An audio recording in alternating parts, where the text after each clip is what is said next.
Hi, and welcome to another video by Get It Done Home Repairs. Today we're going to be taking out this red maple and we're going to be replacing it with a new, smaller shrub. As you can see, this one has just got a little bit too big for the location that it's in. And here's an example of what kind of tools you're going to need to get the job done. You're going to need a pair of clippers to clip off the smaller, thinner branches, and then we're going to need something a little more heavier to cut through the thicker branches to get those off. This one we can cut through with the piece of it here, or we can saw it off. Okay, so now we got started. We're trimming off all of the smaller branches that we can get off with the pruning shears. This way it opens it up so we can get into the bottom of it, and we can dig around the base of it to expose the roots. So let's clip off all of the smaller branches first.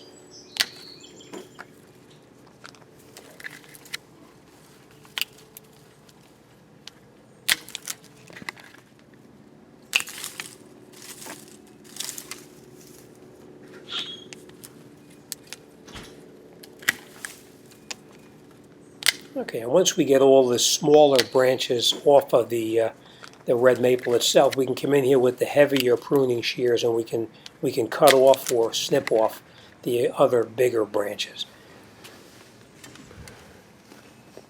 Now, one thing we don't want to do is the stem of the tree itself. We don't want to take off the stem, the part that comes up, the thicker part. We're going to keep that in there because it'll help us when we start to take the root ball out. We'll need that stem in order to pull on it to get the roots to pop up a little bit, so we can cut them with the saw, or we can get down there with possibly an axe or a sawzall or even a chainsaw just to cut them out.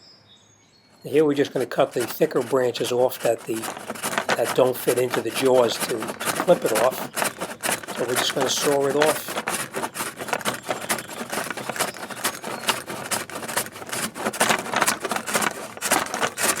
And once we have that, okay, now these are the shovels we're going to use to dig around the root, to get the root exposed so we can get down there and cut it out.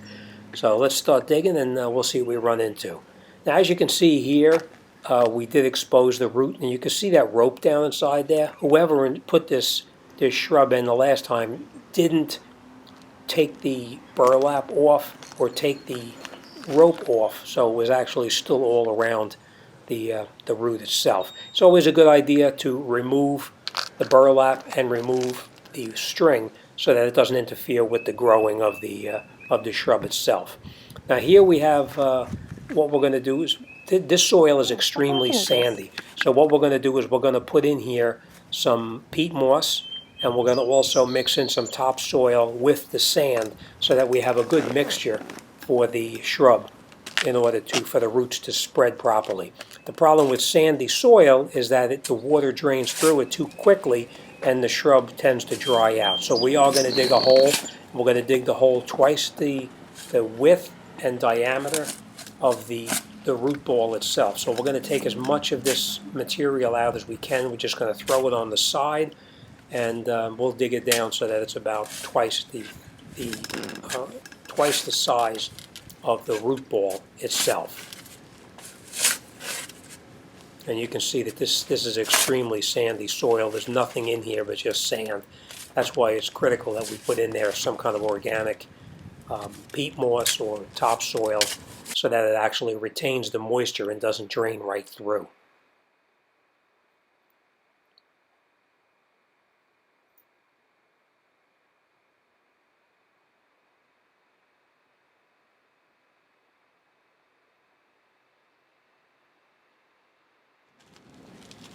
Okay, now once we have it dug down to the depth, we're just going to put the plant in to make sure that it's at a good level and it's a good height.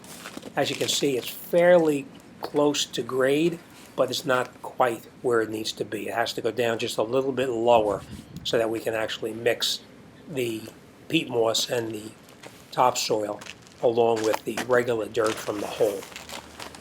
All right, so now we're going to just dump some of the peat moss in.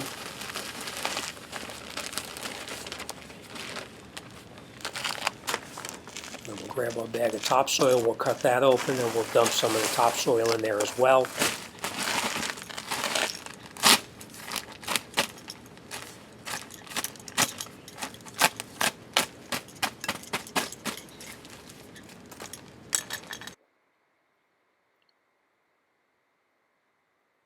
Okay, once we dump in a fairly decent amount of topsoil, we're going to grab our shovel and we're going to mix the three components together so that we have a soil that's going to retain the moisture and not just drain right through.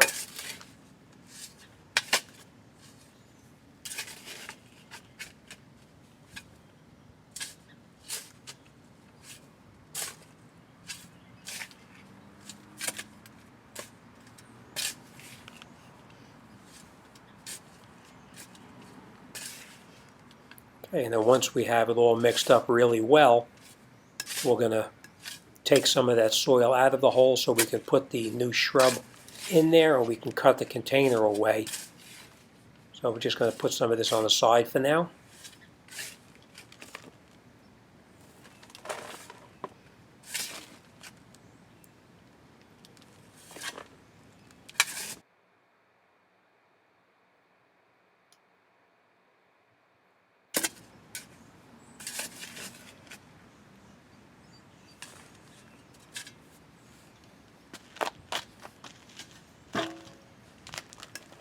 Okay, now we're just going to put our plant in there, and we're going to make sure that it's a good level where we want it. We're going to position it in the ground where we want to have the shrub situated. Make sure that the height is okay. And then once it is, we're going to cut the container open. You want to make sure that you don't damage the roots, so we're just cutting very, not real deep in there.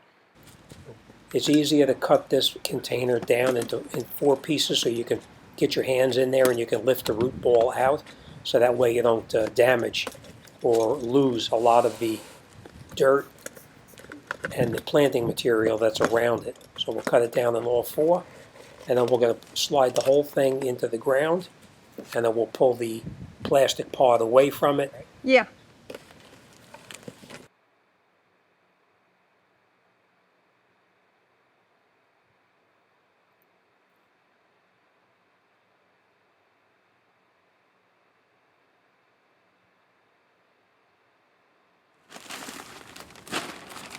And now we're going to fill in around the root ball itself. And we're just going to throw in some more peat moss around there. And then we're going to take our mixture of peat moss and topsoil, and along with the sandy soil. I do want to point this out that the root ball, we did grab it with our fingers and loosen up the roots that were actually pot bound, just so it has a chance to spread. Now once you put the dirt around the root ball itself, don't step on it and push it down because you'll break off all of the roots. Put in some of the soil mixture, and then you pour some water in and it'll settle down by itself. And then we're just going to throw more of the soil back on top of it. Again, don't step on it. Wet it down so that the soil goes down into the hole and it fills in all of the loose little spots around and under the plant. Just a little more, yeah. All right, now we'll put some more dirt inside here.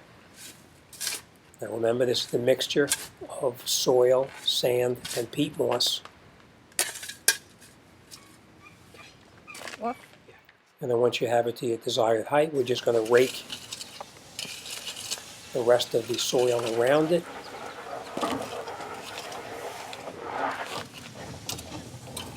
So that's nice and level, and it looks like it's always been there.